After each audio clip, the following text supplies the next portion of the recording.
Bien, contextualizando un poco que nos visitan por primera vez en el día de hoy. Veníamos diciendo que en la oración que se nos enseña en el capítulo 7 de Mateo, versículos 7 al 12, el Señor está procurando formar en nosotros una mentalidad de reino, una mentalidad, cevitas, que ya está tan conectada con Dios, ¿cierto? Una mentalidad que ya está tan conectada con Dios, que aún las oraciones que nosotros hacemos, las invertimos en el reino. Cuando uno es bebecito, llora cuando tiene hambre y pide tetero o pide compota. El cristiano que va madurando su fe ya sabe que su papá o su mamá le van a dar tetero y compota, entonces ya no llora por tetero y compota. El creyente que va madurando su fe ya ora por cosas mucho más elevadas que tienen que ver con la gloria misma de Dios. Ha alcanzado un desprendimiento de sí mismo tan importante por su confianza en Cristo, que ahora ora, por ejemplo, por su vecino, o por la conversión de su familia, o para que la iglesia pueda cumplir bien su misión evangelística aquí en Álamos Norte o en Bogotá. Sus preocupaciones van escalando, van ascendiendo de nivel. Y en esta oración el Señor no solamente nos dice que oremos. Este texto no solamente es una enseñanza sobre la oración. Este texto es una invitación a orar por cosas muy elevadas, y son todas aquellas que tienen que ver con el reino de Dios. Hace 8 días yo les hacía una breve demostración de por qué esta oración busca ese objetivo. Y yo les explicaba que en el capítulo 6, versículo 32, Jesús ya había hablado acerca de la compota y del biberón. Jesús ya les ha dicho: no se preocupen por esas cosas, porque esas cosas Dios sabe que ustedes las necesitan, y que si Dios viste los lirios del campo, si Dios da de comer a las aves, pues cuánto más a ustedes, hombres de poca fe, no les va a dar las cosas pues que necesitan. No sean como los paganos, ¿verdad? Porque los paganos buscan cosas. ¿Pero qué tipo de cosas? Un tipo general de cosas. Cosas en sentido general. Eso nos dice en Mateo 6:32. Entonces le decía a sus discípulos: miren, si ustedes son mis discípulos, tienen que tener una mentalidad mucho más madura que la de los paganos. Los paganos se preocupan y se afanan por esas cosas. Ustedes tienen un Dios soberano y providente. ¿Cuál es su preocupación? Entonces, más bien, conectémonos en cosas más elevadas. Busquen el reino de Dios y su justicia. Dice el 6:33. Basta con que hagan el ejercicio de observación. ¿Es así o no es así? Amén.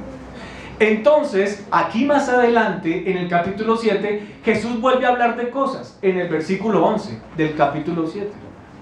Pero estas cosas ya no son todas, sino ¿cuáles? Las buenas cosas. ¿Sí ven? ¿Sí notamos? Ahí, en el texto, todos conectados. ¿Amén? No son todas las cosas, es decir, las cosas en general, que preocupan mucho a los paganos o gentiles. La iglesia tiene que tener preocupaciones mucho más elevadas, es decir, se preocupa por las cosas que son buenas o lo bueno. Y tiene que ver con todas esas perlas, con ese tesoro santo que nos ha sido dado a través de la persona de Cristo para la extensión del reino y para la consolidación de la iglesia. Y por eso nosotros aquí estamos en un mismo espíritu. ¿En qué sentido? En que nos congregamos en torno a un mismo Dios y Salvador, que es Cristo Jesús. Y nos interesa lo que a Dios le interesa. Recuerden que Jesús de pequeño se le perdió a sus papás, y cuando le encontraron a los 3 días: hijito, ¿usted por qué nos hace esto? Semejante susto que nos has pegado. ¿Qué le respondió el niño a José y María? ¿Acaso no saben que en los negocios de mi padre me es necesario estar? Él no estaba pidiendo para un bus, ni para una bolsa de leche, ni para una bolsa de pan. Él estaba conectado con las cosas de Dios, y desde pequeño se sentaba con los especialistas a debatir las cosas de la ley. Y la gente incluso se admiraba de que este niño tuviera no solo tanto interés en las cosas del reino, sino tanto conocimiento en las cosas del reino. Jesús de la edad como la tuya, como la tuya. Un joven de 12 años de edad, conversando a la altura de los doctores de la ley. Jesús a los 12 años podía sostener una conversación de altura.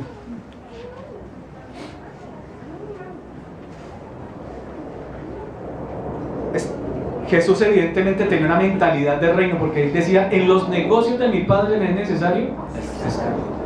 Si él hablaba con un amiguito, ¿de qué hablaría? De los negocios de su padre. Si él leía un libro, ¿sobre qué leía? Sobre los negocios de su padre. Y si oraba, ¿cuál era el contenido de su oración? Todo lo referido a los negocios de su padre. Eso es tener una oración, una oración en perspectiva de reino. Y ese es el título de la serie: una oración en perspectiva de reino. Y veíamos que en el versículo 7 aparece la ordenación de la oración en perspectiva de reino, porque la palabra pedir, o las palabras pedir, buscar y hallar, son órdenes, allí son imperativos. Es decir, es una oración decretada por el rey. Él decretó para su pueblo una oración con perspectiva de reino. En segundo lugar, es un respaldo. En el texto se ve el respaldo a la oración en perspectiva de reino, lo cual está en el versículo 8. ¿Por qué? Porque él ahí ratifica que esa oración va a tener efectivamente respuesta. Y hace 8 días vimos el primer punto: la ordenación de una oración con perspectiva de reino. Hoy veremos el respaldo a la oración en perspectiva de reino. Y dentro de 8 días, la autenticidad de la respuesta que Dios da a la oración en perspectiva de reino. Así que no se lo pierdan, por este mismo canal y a esta misma hora. 3 puntos que nos ayudan a entender cómo nosotros como creyentes tenemos que ir caminando hacia allá, desarrollar una mentalidad con perspectiva de reino. Qué triste las iglesias de hoy en día, cuyo tema no es sino profecías, milagros y dinero. ¿Ustedes creen que eso va a generar en la gente una mentalidad con perspectiva de reino? ¿No sería más bien alimentar la ambición materialista y terrenal? Esos no son sermones de verdad de Cristo, no son sermones bíblicos. Ahí no hay intenciones evangélicas. Y ahí no forman discípulos del Señor. Ahí no forman una piedad cristiana sólida, madura. Nosotros perseveramos en el Evangelio de Cristo. Y por eso hoy veremos esto. Miren, en una publicación del periódico El Tiempo del 7 de septiembre de 1990, un artículo que tenía como título "Unánime respaldo al decreto", se informaba sobre cómo la posibilidad de que los narcotraficantes, los paramilitares y las autodefensas que comenzaran a confesar sus delitos pudieran acceder a un beneficio de rebaja de penas. Y esta posibilidad, que fue debatida durante tanto tiempo con sus opositores y con sus impulsores, pues encuentra finalmente pleno respaldo por el gobierno de aquella época, representado en el que en aquel entonces era el presidente César Gaviria Trujillo.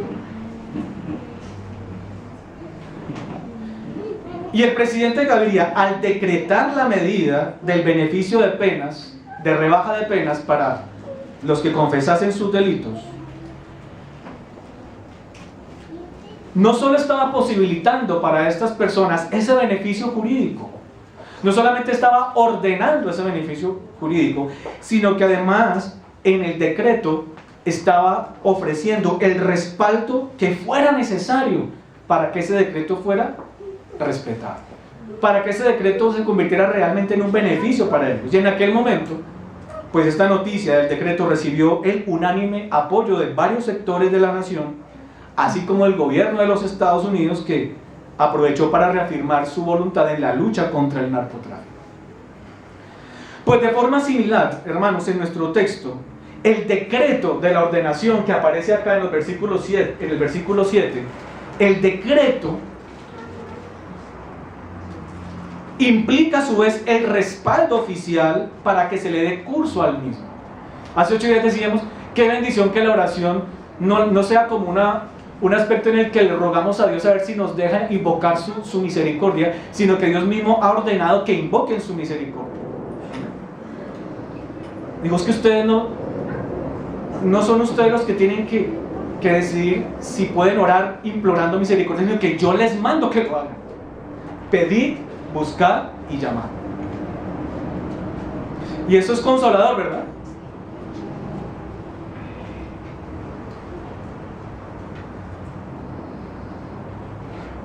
Y el Señor entonces decreta esta oración y la quiere respaldar, porque el Señor sí quiere nuestro bien, pero el Señor nos quiere participar en la realización de sus designios eternos. Y una de las formas como tú y yo participamos como Cristo en los negocios del Padre es orando para que se realice la voluntad de Dios. Por eso es un insumo, es una herramienta que el Señor nos da para que nosotros vivamos para el reino. A través de la oración yo puedo conectarme con un anhelo por el reino, pedir cosas en favor del reino. Y por eso Él ordena esta oración para que la pongamos al servicio de la realización de la voluntad de Dios en la tierra. Y por eso el Padre Nuestro de Mateo dice: hágase en la tierra tu voluntad como en el cielo. ¿Sí ven que el Padre Nuestro estaba orientado con mentalidad de reino? ¿Amén? Amén. Ahora, no está mal que pidamos para el azúcar, la sal, el chocolate, no está mal. Pero como dijo Jesús aquí, eso no tiene por qué generarnos afán y ansiedad. Cuánto sí debería ser una gran preocupación para nosotros que los hombres conozcan de un Salvador, que mi mamá conozca del Salvador, que mi tío, mi abuelo, mi vecino conozca al Salvador. Eso sí es una preocupación esencial para un creyente maduro, que haya conocido en verdad la redención. Y estas buenas cosas son todas aquellas cosas que pedimos para que nos insertemos con genuino y manifestado interés en los negocios del Padre. Ese es nuestro tema. Vimos ya hace 8 días la ordenación de una oración con perspectiva de reino, y vamos a ver el respaldo que implícitamente tiene ese decreto. Entonces, mientras en el versículo 7, en el enunciado de la ordenación, tenemos el decreto de Dios con relación a esta oración, aquí en el versículo 8, que como pueden ustedes ver tiene un elemento, son simétricos, la estructura en el texto del versículo 7 al versículo 8 es simétrica, se nos va a hablar acerca del respaldo a la oración. Pero para poder ver este respaldo, ¿en qué consiste? ¿Cómo el respaldo del rey al decreto tiene tanto valor y comporta tanta urgencia para nosotros? Vamos a ver 3 condiciones que lo hacen posible y real para nosotros. Ese respaldo de Dios tiene 3 condiciones. La primera condición es que es un respaldo prometido gracias a la mediación de Cristo. Es un respaldo prometido gracias a la mediación de Cristo. El segundo aspecto es, la segunda condición, es que es un respaldo prometido a los que son discípulos de Cristo. Es un respaldo prometido a los que son discípulos de Cristo. Y la tercera condición es que es un respaldo prometido que implica obediencia a Cristo. Es un respaldo prometido que implica obediencia a Cristo. Vamos a ver entonces la primera condición. La primera condición es que es un respaldo prometido gracias ¿a qué? A la mediación de Cristo. Dios es 3 veces santo y los hombres todos somos pecadores. Pablo dice: bueno no hay ni aún uno. Yo pregunto, ¿por qué un Dios santo le ha permitido a un hombre pecador ir a su presencia? ¿Por qué un Dios santo le ha permitido a personas como nosotros ir a su presencia, a contemplar su rostro, a recibir sus favores? Porque hubo alguien que posibilitó ese acercamiento al Padre, y se llama Cristo Jesús. Si no hubiera sido por Cristo, Sebas, nosotros nunca hubiéramos podido buscar el amor del Padre. nunca hubiéramos podido recibir perdón de pecados. Nunca hubiéramos podido pensar en pedir algo a Dios. La condescendencia divina para con nosotros, esa disposición que el Padre ha decretado de escucharnos y de responder a nuestras oraciones, es un beneficio derivado de la obra redentora de Jesucristo. Por eso en esta iglesia predicamos a Cristo y a este crucificado. Para los gentiles, locura. Para los judíos, tropiezo. Pero para nosotros, sabiduría de Dios, salvación de Dios. ¿Sabían que existen muchos cristianismos sin Cristo? Y Cristo solo lo mencionan para decir que es el que activa las bendiciones, pero todo lo demás es en torno a la búsqueda de bendiciones. Pero nosotros reconocemos la esencia del Evangelio, y es que si hoy tenemos el favor de Dios, si hoy tenemos paz con Dios, si estamos reconciliados con Dios, si ya no hay una ira de Dios derramada contra nosotros, es porque Cristo Jesús como mediador puso su pecho para recibir el castigo eterno y reconciliarnos con el Padre. Y en esa obra redentora también se han hecho posibles las oraciones para los santos. Si Cristo no fuera nuestro mediador, tampoco podríamos orar. De hecho, la Biblia lo dice, ¿verdad? Que aún hasta las gracias las damos en el nombre de Jesucristo, dice el apóstol Pablo. Y así lo deja el Señor muy claro para nosotros cuando, por ejemplo, en la primera carta a Timoteo, en el capítulo 2, versículos 1 al 6, mire lo interesante en relación al tema que estamos desarrollando. Primera carta a Timoteo. ¿Saben que ahí Pablo está elevando una oración con perspectiva del reino? Ahora, Pablo, ¿saben que fue fabricante de carpas? Pablo fue fabricante de carpas, ¿verdad? Yo me imagino que Pablo algunas veces tuvo que haber orado: Señor, necesito para la tela, para los herrajes, necesito piola. Seguramente Pablo alguna vez oró por eso. Pero Pablo no fue célebre por eso, sino porque todas sus oraciones estaban orientadas en perspectiva de reino. Mire lo que dice en el versículo del capítulo 2, 1 al 6. Exhorto ante todo que se hagan rogativas, oraciones, peticiones y acciones diversas por todos los hombres, para que les vaya bien, por los reyes, por todos los que están en eminencia, para que ganen plática, para que vivamos quieta y reposadamente con toda piedad y honestidad. O sea, una oración en perspectiva de reino. Porque esto es bueno y agradable delante de Dios nuestro Salvador, que tiene mentalidad de reino. ¿Por qué? Porque ¿qué quiere nuestro Salvador? ¿Que nosotros tengamos una mejor vida en este mundo?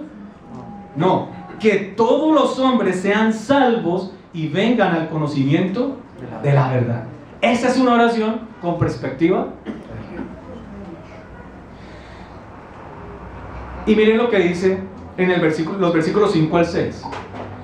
Porque hay un solo Dios y un solo mediador. Es decir, Pablo, al pensar en que los reyes, los hombres, los príncipes, todos los que están en eminencia, autoridades civiles, vengan al conocimiento de Dios, Pablo dice que esa oración se puede hacer por una razón y nada más que por una razón: que hay un hombre que media entre Dios y los hombres, Jesucristo. Hay un solo Dios y un solo mediador entre Dios y los hombres. ¿Quién es? Jesucristo. Entonces el ofrecimiento de un mediador ha sido necesario porque el pecado hizo separación entre Dios y los hombres. Y separados de Dios, no solo a los hombres les espera la condenación eterna, sino que además tienen rota la posibilidad de tener comunión con Dios. Isaías 59:2 nos deja claro que nuestras iniquidades hicieron división entre nosotros y Dios. Pero allí mismo en Isaías 59 dice que como consecuencia de esto, ocultó de nosotros su rostro para no oír. Ustedes sabían que las oraciones de los inconversos, claro, Dios es omnipotente y puede oírlas, pero no las avala. Dios no avala oraciones de inconversos. Una cosa es que Dios tiene misericordia del mundo y hace llover sobre buenos y malos, y hace salir el sol sobre justos e injustos. Pero Dios, bíblicamente hablando, no escucha las oraciones de los inconversos, porque el pecado hizo división entre Dios y el hombre. Por eso, para que esa oración pueda ser escuchada, tiene que ser restaurada la comunión con Dios, y eso es algo que solo Cristo ha podido hacer. Los que hemos creído gozamos de ese beneficio.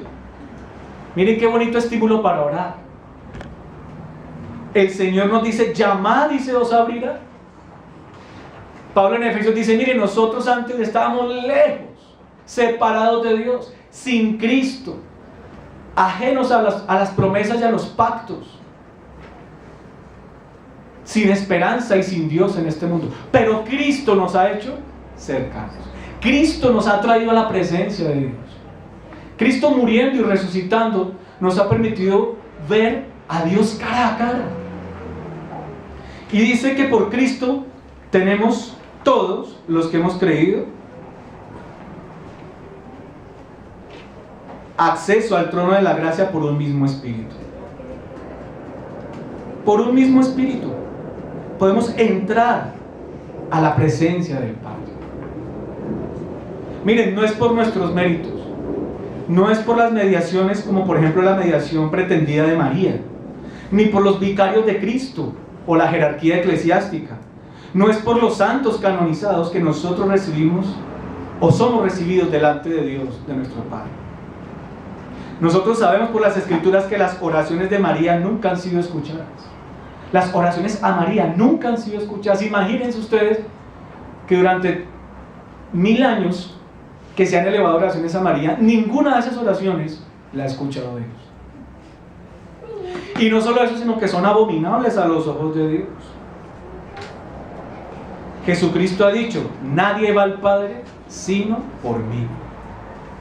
Y es en Cristo que Dios se dispone a oír a los que habrán sido reconciliados con Él. Reconcíliate a través de Cristo y el Padre te oirá. Cristo es para nosotros presencia de Dios. Y es así que pedir, buscar y llamar en oración al Padre es reconocimiento y disfrute de la mediación y la presencia de Jesucristo en su iglesia y a favor de su iglesia. Cada vez que tú oras, estás honrando la presencia de Cristo. Cada vez que tú oras, estás exaltando la gloria redentora de Cristo, porque esas oraciones, recuérdalo, han sido posibilitadas porque el Hijo de Dios murió crucificado para el perdón de nuestros pecados y para que se abriera el oído del Padre a escuchar a los que por Él se allegan a Dios, dice la palabra. Amén. Amén. Miren lo bonito que Mateo expone esto aplicado a una cuestión práctica de la iglesia. Resulta que en el capítulo 18 de Mateo se habla de una regla comunitaria para la disciplina eclesiástica. Cuando un hermano ha pecado contra otro, hay un protocolo disciplinario. Y en esa disciplina eclesiástica hay que invocar al Padre en una oración con perspectiva de reino. Y dice en el capítulo 18, miren, es necesario que en caso de que este hermano, después de una y otra amonestación, finalmente no oye, expóngalo ante la iglesia en general, para que la iglesia le hable, a ver si lo puede persuadir, o la puede persuadir. Dilo a la iglesia, dice 18:17, dilo a la iglesia. Y finalmente, si no oye a la iglesia, pues entonces reconózcale lo que él mismo está diciendo, que él no es hermano, o sea que es un gentil y publicano. Entonces dice Jesús seguidamente: miren, lo que ustedes hagan acá en la tierra va a ser avalado en el cielo. Y este texto, que en el mundo carismático se ha usado para sostener la doctrina de atar demonios, lo cual es un error, este texto está hablando de la disciplina eclesiástica en la iglesia. Si ese hermano queda confirmado como hermano, quedará confirmado en los cielos. Y si se confirma que esa persona finalmente no era hermano, entonces también será desatado en los cielos. Y les dice, versículo 19, ustedes se van a poner de acuerdo, ustedes verán, aquí les estoy dando cómo lo tienen que hacer, se tienen que poner de acuerdo y yo les prometo algo. Un respaldo a una oración en perspectiva de reino. Si dos de vosotros se pusieren de acuerdo en la tierra acerca de cualquier cosa que pidieran, les será hecho por mi Padre que está en los cielos. ¿Pero por qué? Porque esta es una oración posibilitada por la mediación de Cristo. Dice el versículo 20, porque donde están dos o tres, esto no se refiere a que dos o tres personas pueden formar una iglesia, sino a dos o tres que están orando por la disciplina eclesiástica. Dice, donde están dos o tres orando por eso, en mi nombre, o sea, contando con ¿qué? Con la mediación. Con la mediación de Cristo, allí estoy yo en medio de ellos.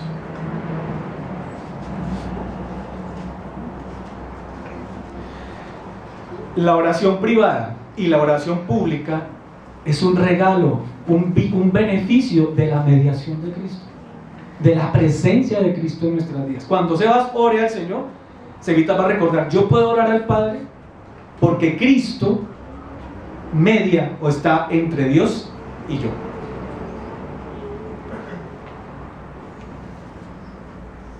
Cuando Dani ore al Señor también, ¿cierto? Va a recordar que cuando podemos orar es porque Cristo nos abrió la puerta al trono de la gracia. Porque Él dijo, donde estén, ¿cierto? Les será hecho si esa oración es hecha en mi nombre, porque allí estoy yo en medio de ellos.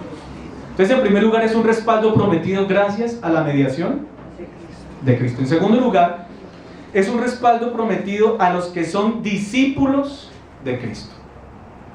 ¿Con Cristo todo? Sin Cristo, nada.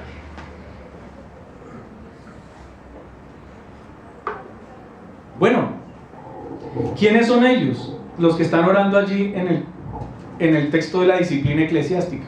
¿Vecinos de la iglesia? Son miembros de la iglesia, ¿o no? ¿Qué significa? Que si la mediación es de Cristo y esta mediación es condición para que esta oración sea posible, esto implica entonces la fe en Cristo. Esto implica que creamos en este mediador. Esto implica que amemos a este mediador. Esto implica que nos hayamos cobijado bajo los méritos redentores de este mediador.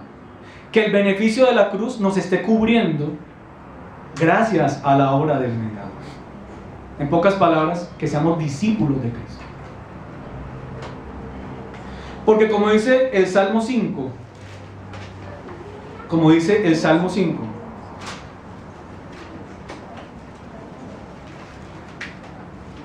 en sus versículos 5 y 6, no se levantarán los malos en el juicio, ni los pecadores, ¿dónde? En la congregación de los justos. Salmo 1, ¿sí? Salmo 1, 5 y 6.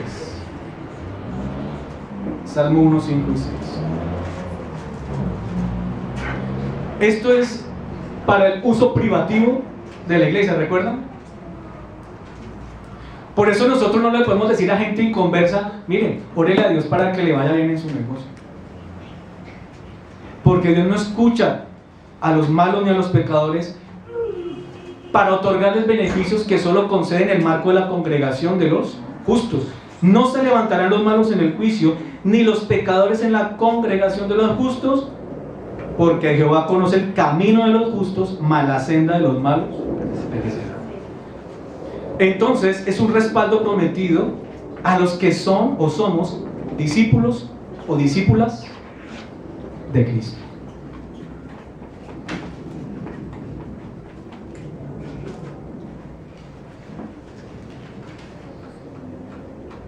Ahora sí, el Salmo 5. El Salmo 5. Miren lo que dice 4 en adelante. Porque tú no eres un Dios que se complace en la maldad. El malo no habitará junto a ti. Habitar junto a ti es una categoría congregacional propia de la iglesia. Beneficio de los que han sido redimidos en Cristo. De los que creen en Cristo. De los que aman a Cristo. Dice, los insensatos no estarán delante de tus ojos. Aborreces a todos los que hacen iniquidad, destruirás a los que hablan mentira, al hombre sanguinario y engañador abominará Jehová. Pero mira lo que dice el versículo 7. Mas yo, ¿quién es yo? El que ha creído en Cristo, el que es seguidor de Cristo, el que vive la ética del reino revelada a través de Cristo. ¿Por la abundancia de qué? ¿De nuestros méritos? No, por la mediación de Cristo, es decir, por la misericordia de Dios, entraré en tu casa, andaré hacia tu santo templo en tu temor. Y miren que esta persona tiene madurada una mentalidad de reino. Guíame a un buen negocito, porque este año sí es el año mío. Entonces en las iglesias, 2014, el año de la prosperidad, el año de pagar deudas, el año de comprar tu casa, el año de conseguir esposo, el año de cambiar tu carro. Así, y esa es la visión de las iglesias hoy en día. En los sermones o de final de año o de principio de año, dicen, este es el año de la bendición, el año de la multiplicación. No, guíame a qué, Jehová, en tu justicia. Eso es una persona que tiene madurada una mentalidad de reino.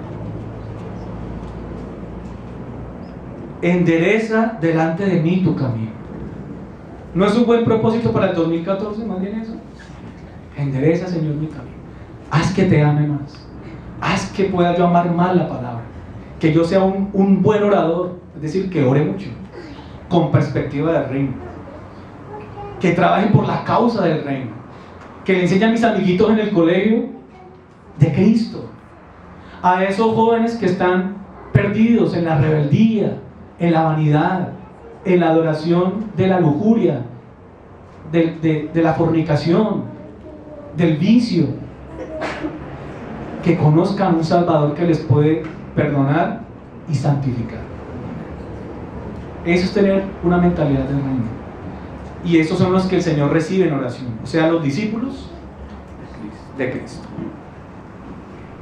Y entonces esta pertenencia espiritual al reino es lo que hace que el reino se constituya para los creyentes en una prioridad. Esa es la prioridad. Porque el Señor sabe que tenemos necesidad de todas estas cosas. Lo dijo en Mateo 5, ya no lo dijo. Él ya sabe, antes de que ustedes le pidan, Él ya sabe lo que ustedes necesitan. Pero entonces más bien deje eso ahí en stand-by, déjalo en remojo. Y descanse, que si Dios quiere bien y si no quiere, pues también. Amén. Usted va a estar bien, ¿por qué? Porque usted ya tiene una mentalidad con perspectiva de reino, nada le va a hacer falta. Entonces, se convierte en una prioridad, el reino se convierte en una prioridad para nosotros. Es un anhelo de ver realizada la voluntad de Dios. Así también, por ser creyentes, Dios nos concede toda dádiva y don perfecto que viene ¿de dónde? Del Padre de las luces, en el cual no hay mudanza ni sombra de variación, dice Santiago 1:17. De Él viene toda dádiva y don perfecto. Y dice Mateo 7 en el texto que nos ocupa, si vosotros siendo malos sabéis dar buenas dádivas a vuestros hijos, ¿cuánto más vuestro Padre que está en el cielo no nos dará qué? ¿Todas las cosas? No, las buenas cosas a los que las serás. Miren que esto es las características de los discípulos de Cristo. Los discípulos de Cristo son pidientes, buscantes y llamadores, ¿cierto? El pidiente es alguien que reconoce la paternidad divina, y en ese reconocimiento de la paternidad divina y al pedir está mostrando una forma de culto.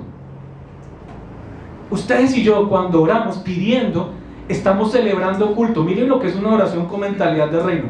Sí, yo tengo una necesidad o una preocupación por X o Y, pero yo oriento eso todo en perspectiva del reino, y cuando le pido al Padre estoy dándole culto porque estoy declarando su grandeza, su majestad, su poder, su bondad, mi necesidad de Él.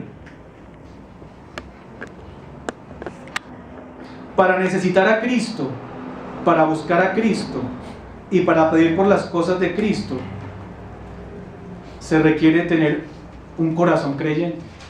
Nadie que no tenga un corazón de creyente puede rendir culto cuando pide a Dios. Por eso los paganos piden de una forma diferente a como pedimos los cristianos.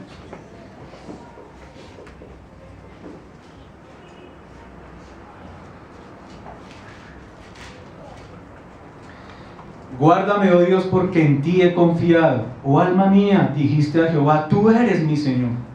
No hay para mí bien fuera de ti. Ese es un pidiente profesional con perspectiva de reino, un discípulo de Cristo. Dice, Señor, tú eres mi Dios. Eso es lo primero que le trae al refrigerio. Antes de hablarle de sus necesidades, qué bonito abrir una oración diciendo, ay, tú eres mi Padre. ¡Guau, qué descanso! Tú eres mi Señor, el que me gobierna. Gracias a Dios yo no me gobierno. Tú eres mi roca, el que me sostiene. Tú eres mi escudo, el que me defiende. Y dice, ayer salmista, estoy en el capítulo 16, primeros 3 versículos. Para los santos que están en la tierra y para los íntegros es toda mi complacencia, dice el Señor. ¿Sí? Es un respaldo prometido a los que son, ¿qué? Discípulos de Cristo. Salmo 16, 1 al 3. Solo el nuevo nacimiento nos permite superar una mentalidad pagana.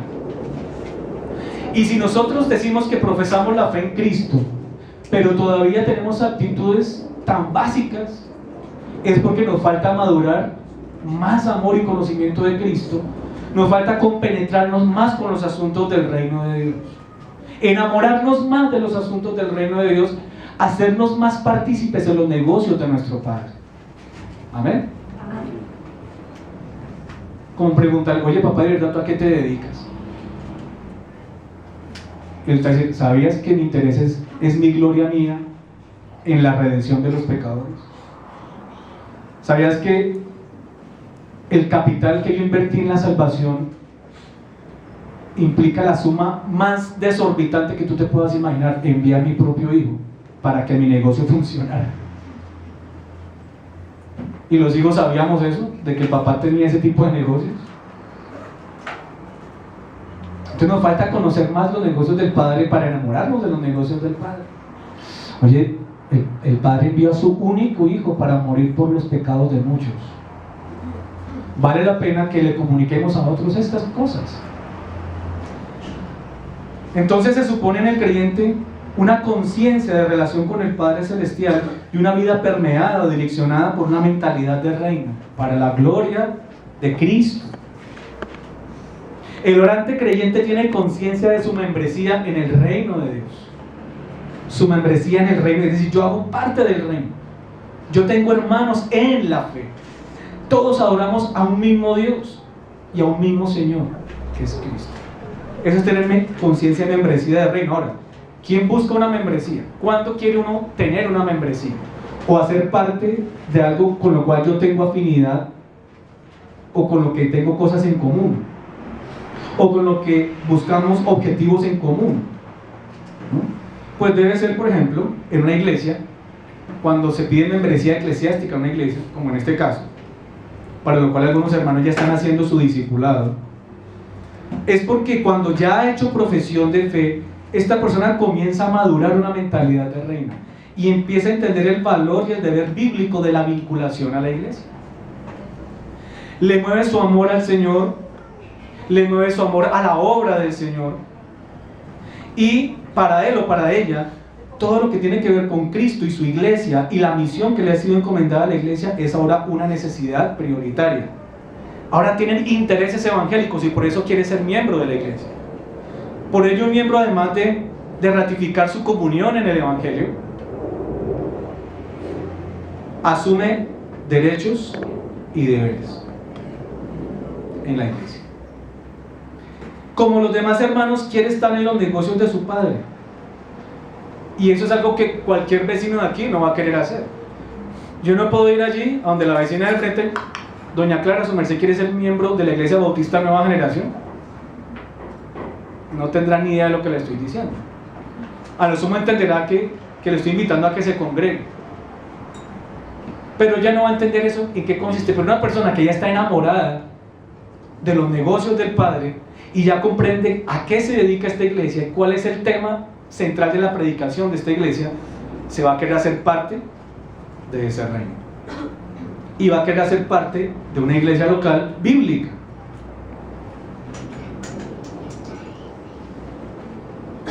Y es lo que vemos en el Salmo 84 que leímos hace un rato antifonalmente. Solamente un ejercicio de observación nos permitirá ver cómo es que uno adquiere membresía en el reino y cómo es que uno entiende por qué una membresía en una iglesia local. Cuán amables son tus moradas, versículo 1. Bienaventurado el hombre que tiene en ti sus fuerzas, versículo 5. Versículo 8, mire, Jehová Dios de los ejércitos, ¿qué? Oye mi oración.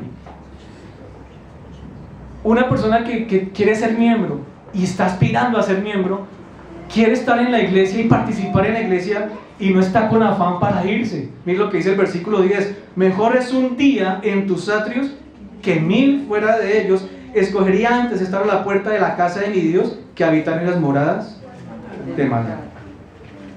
¿Por qué? Porque es que allá me profetizan. No, porque sol y escudo es Jehová Dios, gracia y gloria dará Jehová.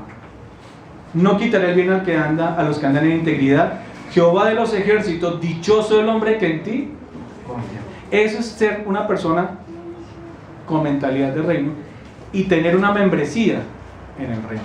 Y eso es lo que profesamos los miembros de una iglesia local, ese gozo por el Señor. El pidiente, el que busca, el buscante, ¿cierto? O el buscador. Miren, buscar es un tremendo signo vital de la fe. Buscar es un tremendo signo vital de la fe. Es indicio de vida creyente y de hecho puede ser incluso un indicador para evaluar el estado de nuestra fe. Y no solo para evaluar el estado de nuestra fe, para evaluar la autenticidad de nuestra fe. No por el tiempo que invirtamos en una oración pidiendo, no, o buscando, sino por la conciencia con que lo hacemos. Salmo 63.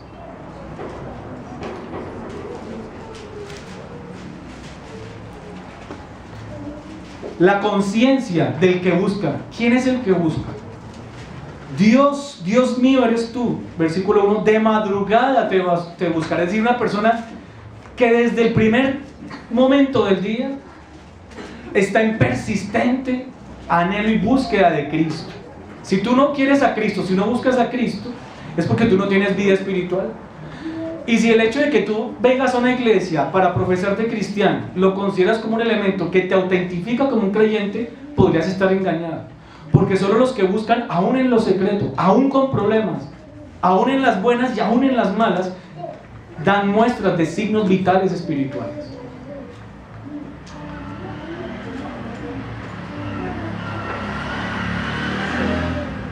Mi alma tiene sed de ti, mi carne te anhela, en tierra seca y árida donde no hay aguas. ¿Qué queremos ver los discípulos del Señor? Ver el poder y la gloria de Dios, dice el versículo 2. Y ama a su iglesia, así como te he mirado en el santuario, porque mejor es tu misericordia que la vida.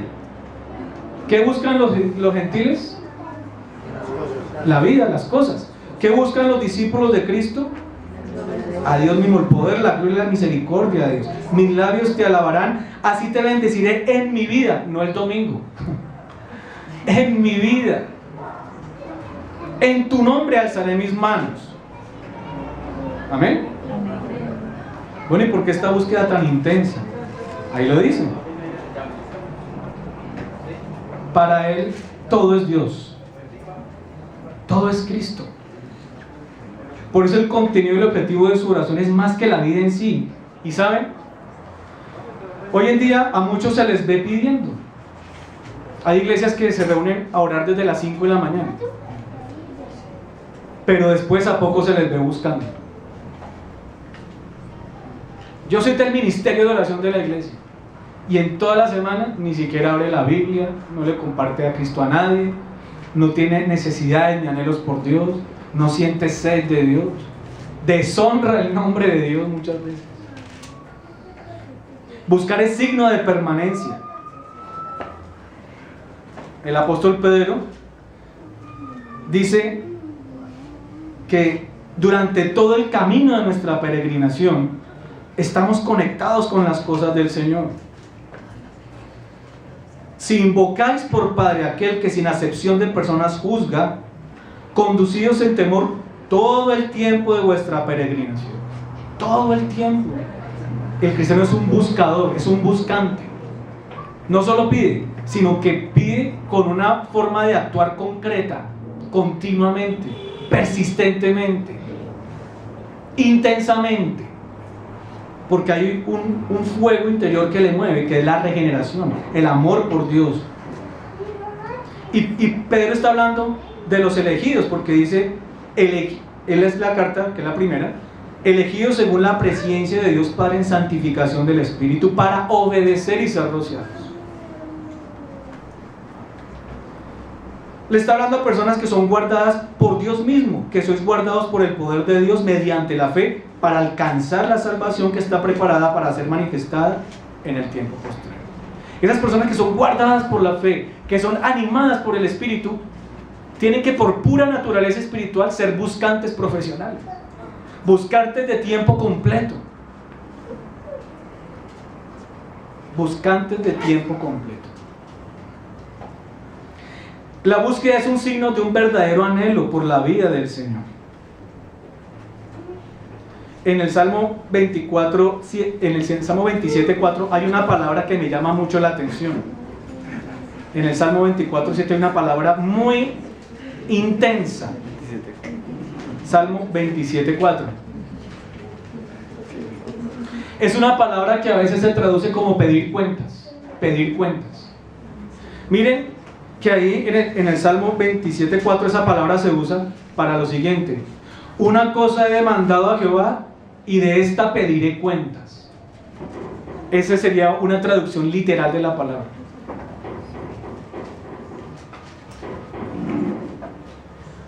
Qué irreverencia, ¿verdad? Diríamos algunos hoy en día. Qué irreverente esta persona pidiéndole cuentas a Dios. Es que esta palabra implica, en el mundo bíblico,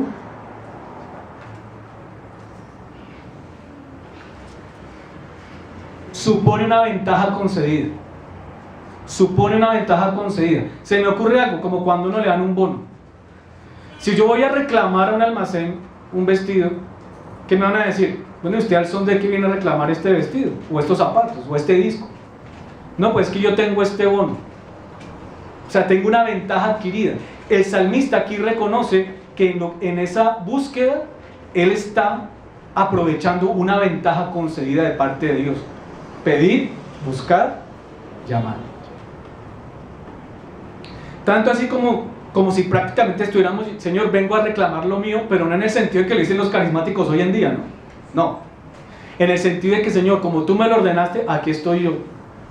Tú me ordenaste que viniera, pues aquí estoy. Es decir, tú me concediste, me diste permiso. La palabra supone que cuando yo busco, lo busco con la conciencia de que ya tengo permiso. Después vamos a ver en la perspectiva de la soberanía eso qué es. Entonces el discípulo va con determinación por las cosas del Señor. Busca porque sabe que tiene permiso. El Señor dijo en Juan 15:7: si permanecéis en mí y mis palabras permanecen en vosotros, pedid todo lo que queréis y os será hecho. Ahí no se refiere a casa, carro y beca, se refiere al asunto de la comisión en perspectiva de reino. Y en el versículo 8 dice: van a dar mucho fruto y así serán mis discípulos. Llamar implica dos cosas: vivir en dependencia del Padre, y dos, una actitud de espera. Cuando tú vas a hacer una visita y timbras, ¿te pegas del timbre? No. Uno como que timbra y deja que haya un tiempo prudencial, ¿verdad? E incluso no le da pena timbrar por segunda vez. Entonces uno como que espera. ¿Amén? Entonces llamar implica una dependencia del Padre y una actitud de espera, porque el respaldo de la oración con perspectiva de reino es un respaldo ofrecido a los que son discípulos de Cristo, a los que cuentan con la mediación de Cristo, a los que son discípulos de Cristo, y tercero, un respaldo prometido que implica obediencia a Cristo. ¿Amén? Es el tercer punto.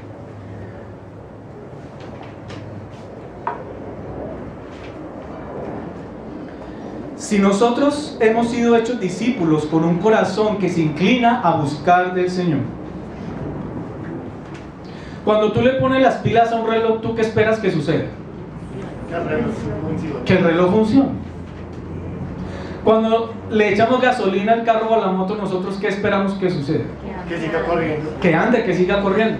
Cuando Cristo Jesús levantó muertos espirituales y les dio vida, cuando había personas muertas en delitos y pecados y los santificó, ¿qué está esperando que Dios suceda?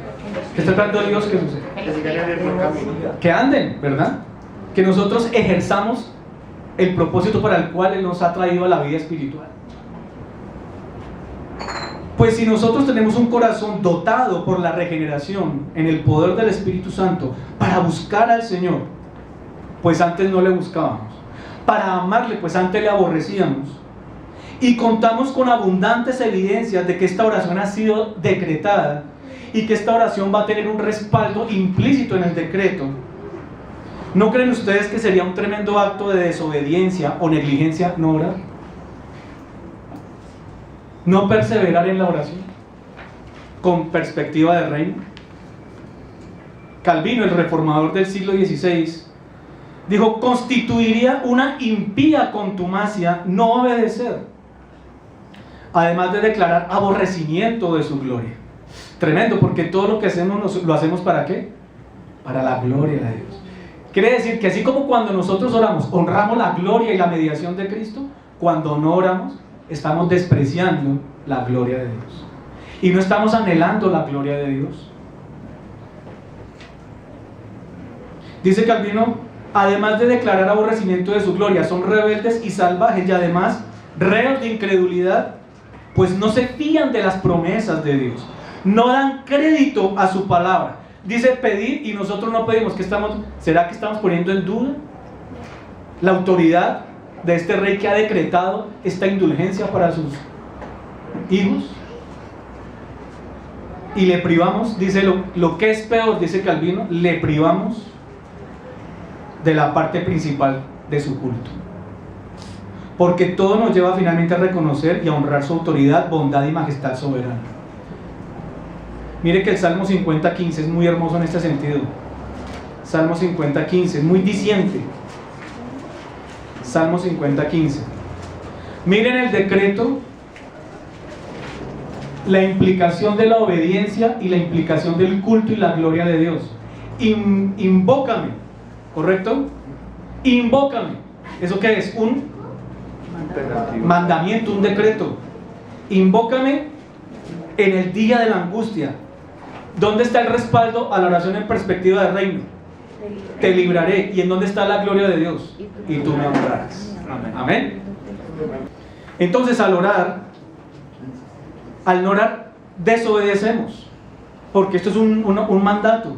Al no orar, le deshonramos, porque no queremos que Él reciba la honra. Y qué hermoso es ver que el Señor nos ha hecho partícipes de sus negocios salvíficos. Y con esto el Señor nos hace caer en cuenta del privilegio que implica ser usados por Dios para el desarrollo de sus designios. Ustedes no tienen que ser pastores para contribuir en la extensión del reino de Dios. Orando con una oración en perspectiva de reino, Dios ha prometido que esa oración la va a usar para beneficio de la salvación, para alcanzar a los perdidos, para ser glorificado en este mundo. Pablo dice: el anhelo de mi corazón y mi oración a Dios por Israel es para salvación. Pablo dice que él oraba a Dios para que el amor de los creyentes abundara aún más y más en ciencia y conocimiento.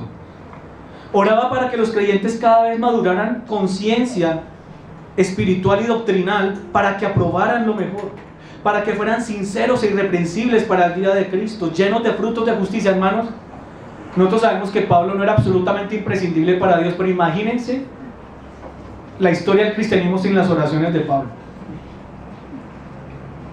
Los filipenses, los colosenses, la iglesia en Roma, Éfeso, sin las oraciones de Pablo. Pues imagínense ustedes el estado de nuestro cristianismo actual sin sus oraciones. Imagínense el futuro de sus vecinos y familiares sin nuestras oraciones. Imagínense el futuro de nuestros hijos sin nuestras oraciones. En perspectiva de reino. Jesús, en los días de su carne, ofreció ruegos y súplicas con gran clamor y lágrimas, y dice que fue oído a causa de su temor reverente. Y Santiago en 5:16 dice que la oración eficaz del justo puede mucho. ¿Por qué? ¿Porque el justo tiene un poder en sí mismo? No, porque la oración en perspectiva de reino ha sido ordenada, se ha prometido que va a ser respaldada, y lo que Dios da en respuesta es auténtico, que es lo que vamos a ver dentro de 8 días. Hay un respaldo prometido. Nos encontramos ante un decreto que implica la garantía de cumplimiento. Qué buena motivación para orar, qué buena motivación para interceder, qué buena motivación para pensar en la salvación de pecadores, en la edificación de los santos, en el avance de esta iglesia local. Que esta iglesia local pueda impactar más aquí en esta zona. Tal vez dentro de poco nos toque irnos porque este lugar se nos quede pequeño, pero que hayamos pasado por este lugar, en esta cuadra, en este barrio, haya dejado una huella para la gloria de Dios.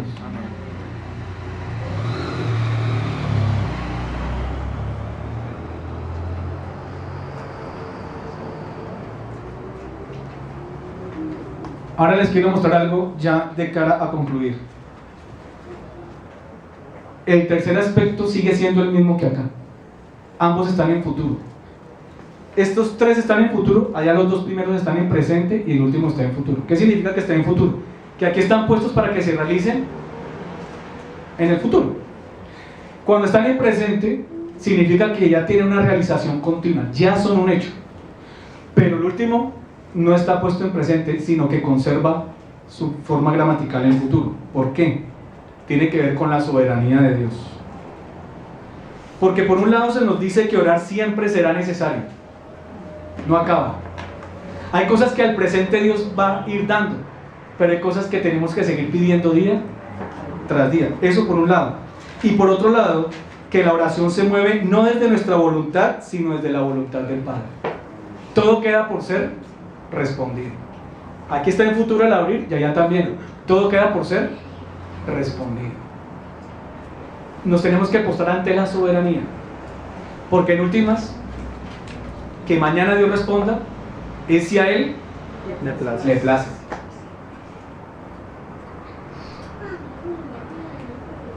Que si Él abre o no abre, todo será porque es su perfecta y sabia voluntad. Por eso yo digo que las oraciones siempre tienen respuesta. Lo que sucede es que se trata de una respuesta soberana, porque el no, un no de Dios, también es una respuesta soberana. Y también es un cumplimiento del respaldo de la oración en perspectiva de reino. Él mismo ha decretado, ¿cierto?, en la oración, el respaldo de la oración. Pero nosotros debemos presentar reverencia ante su soberanía. A pesar del permiso, Dios sigue siendo soberano y nosotros criaturas subordinadas en su reino. Dejamos lugar a que la apertura de las compuertas del trono se dé o no se dé. Que todo sea en el tiempo del Señor y conforme a su voluntad. Y esto sitúa nuestra fe. Y esto nos recuerda que estamos en relación de culto ante un Dios supremo. En las iglesias carismáticas de hoy enseñan que a Dios se le puede torcer el brazo con ayunos, con reprensiones, con declaraciones. Declaro tal cosa, declaro la otra. Eso es una ofensa, una blasfemia a la soberanía de Dios. El verdadero creyente se postra ante la voluntad de Dios y no Dios ante la voluntad del creyente. Amén. Para los que creemos, seguramente hemos tenido la experiencia de conocer personas que alguna vez nos han dicho: ore por mí, ore por tal cosa, porque es que a usted Dios lo oye más porque usted está más cerca de Dios. ¿Les ha pasado? Qué tremendo, hermanos, porque con eso ellos reconocen que nosotros tenemos un privilegio decretado por Dios, e inconscientemente ellos sienten que no, que tienen rota su relación con Dios, y nosotros no oramos, y ellos dicen que nosotros podemos orar. Los impíos dicen que Dios nos oye, y no estás orando, no estás clamando por nadie. Recordemos que por tener la mediación de Cristo, por ser discípulos de Cristo y por demandársenos obediencia a Cristo, necesitamos responder al llamado de orar. pidientes, buscantes y llamadores. Y para los no creyentes que están hoy aquí en este templo, humilde, yo te pido que examines tu corazón y tu mente. Revalúes y examina los indicios de lo que tú has creído de pronto era una fe verdadera. Pronto te vas a dar cuenta que tú no creías, que tú nunca has conocido al Padre, que tú nunca confesaste a Cristo como tu Señor, siendo una persona verdaderamente convertida de Él, nacida de nuevo, porque no tenías los anhelos por Dios, porque nunca querías estar en la casa de Dios, o te daba lo mismo estar o no estar en la casa de Dios, porque nunca has querido ser miembro de una iglesia local, porque nunca has visto el valor de un discipulado, porque no amas orar, sientes que orar es una carga, y lo haces tal vez por superstición para que no te vaya mal durante el día, porque no encuentras deleite en las Sagradas Escrituras. Qué miserable condición la de los incrédulos, porque ellos no buscan a Dios, no lo buscan sabiendo por el testimonio del Espíritu que tienen una ventaja concedida. ¿Saben que cuando Pablo dice no hay quien busque a Dios, usa esa palabra del Salmo 27:4? Dice no hay quien busque a Dios convencido de que Dios tiene relación con él y que le ha dado un beneficio concedido. No eres parte de su reino, no tienes la membresía en el reino de Dios. Y a ti, tal vez lo que dice Pedro en el libro de los Hechos de los Apóstoles, en el capítulo 2, se te dirige con suma urgencia. Tú que no eres creyente, sabes en este momento que tú no eres creyente. El Señor en su infinita misericordia te quiere invitar a que vengas a su reino, a que entregues tu vida a Cristo. Dice Hechos 2, 38 y 39, Pedro les dijo: arrepentidos y bautícese cada uno de vosotros en el nombre de Jesucristo para perdón de los pecados y recibiréis el don del Espíritu Santo. Y se activarán las promesas y los decretos de Dios para ti, porque dice: porque para vosotros es la promesa y para vuestros hijos y para todos los que están lejos, para cuantos el Señor nuestro Dios llama. Quisieras tener la seguridad de que el oído del Señor se inclinará a escuchar tus oraciones. Ven a Cristo en arrepentimiento y fe. Recuerda que sin Cristo no es posible ser salvo. Recuerda que sin Cristo no podrás nunca recibir el favor de Dios. Y el autor de Hebreos dice que Dios es galardonador de los que le buscan, y utiliza la misma palabra que usa Pablo y la misma palabra del Salmo 27:4. Entonces, de los que le buscan reconociendo la paternidad de Dios, buscando persistentemente a Dios, convencidos de que tienen un beneficio otorgado por Dios, una ventaja otorgada por Dios. Amados, si Dios, en cumplimiento de su voluntad, abrió los cielos y envió a su Hijo Jesucristo y envió su Espíritu Santo para confirmarnos el ungimiento de este Cristo Redentor, que sería puesto para ser Salvador, que ninguno de nosotros merecíamos y que ninguno de nosotros estábamos pidiendo, ¿creen ustedes que Dios no abrirá los cielos para los que creyendo en Cristo vengan a Él pidiendo, buscando y llamando para ofrecerles todos los recursos que necesitamos para cumplir su voluntad, para vivir en su voluntad y para dar a conocer su voluntad? Si abrió los cielos para darnos a su único Hijo, ¿no nos va a dar en Cristo también todas las buenas cosas? Amén. Porque todo aquel que pide, recibe, y el que busca, halla, y al que llama, se le abrirá. Amén. Inclinemos nuestro rostro.